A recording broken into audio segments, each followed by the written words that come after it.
Welcome to Suzhou!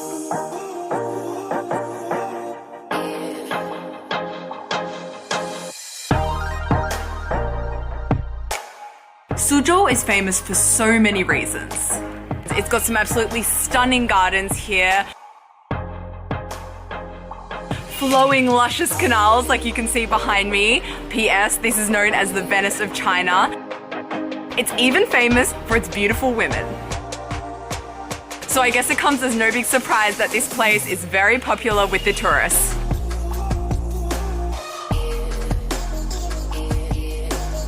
But one big thing you may not know about Suzhou is it's also really famous for its silk.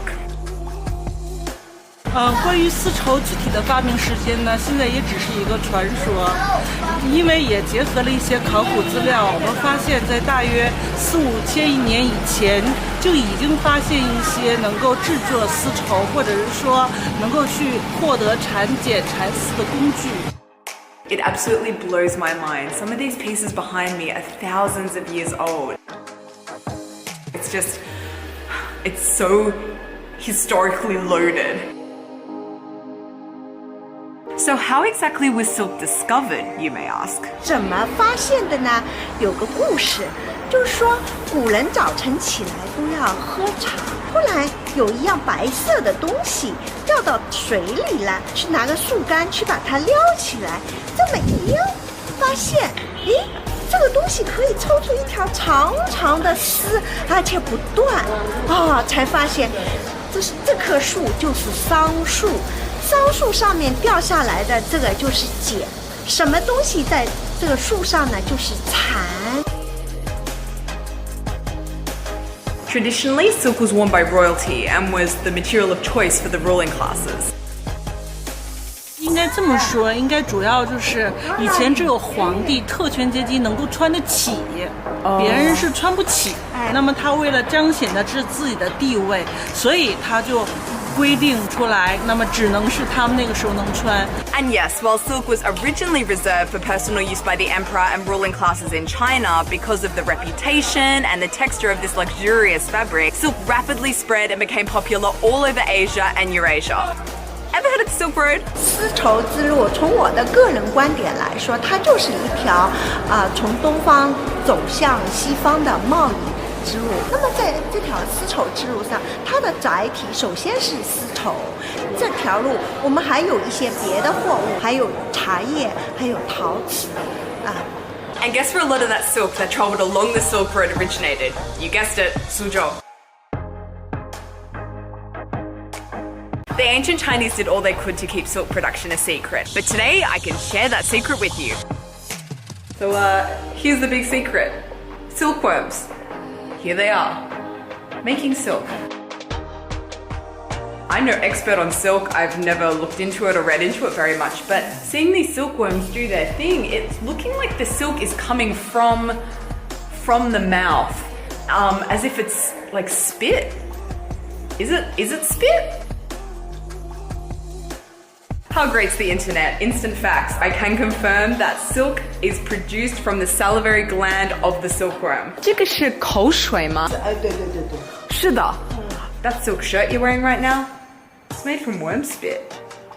How does it make you feel? Worm spit. Guys, I'm learning all the things here, ready to hit you with some knowledge. So first step of the process is silkworms feed on mulberry leaves for 42 days. So that's what's happening here. We've got some mulberry leaves and there are some teeny tiny silkworms here, which I now realize is because they're like, I guess, babies. First they eat, fatten themselves up, and then they can move over to the spit station. And then 42 days later, when they're fat and ready, they come over here, and this is the cool thing. They can spin up to 3,000 yards of silk all in one strand.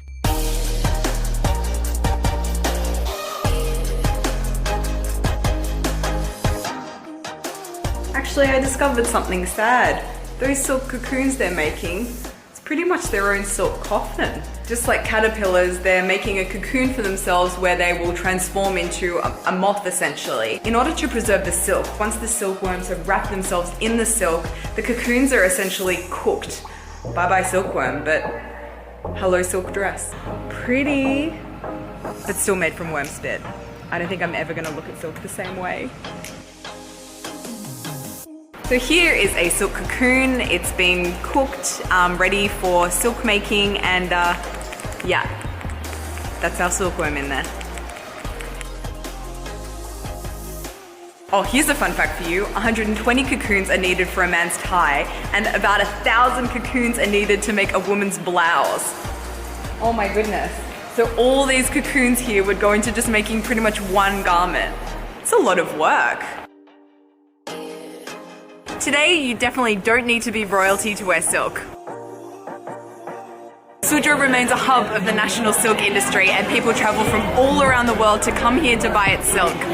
Suzhou also has a booming wedding dress market. I was told today that almost 80% of the world's wedding dresses come from Suzhou. I'm currently in Suzhou's absolutely massive wedding dress market. It's a huge mall shopping complex thing. It goes for like a kilometer and it only sells wedding dresses. 问一下，为什么来这里买婚纱的人这么多？因为这边市场普遍比较集中嘛，然后款式比较多，而且价格相对比较实惠。Let's have some fun. Here I am, ready for my big day. Yeah, this feels slightly weird, especially since I am not engaged to be married. I think I'm gonna stop trying on wedding dresses now. Funniest thing, women are inside trying the wedding dresses, and where are the men? Moral of the story is this place has something for everyone. So when you hold a piece of silk in your hands, or in my case, wear it in your head, know that you're literally holding a piece of Chinese history. Thanks for watching, guys. Big love from Suzhou.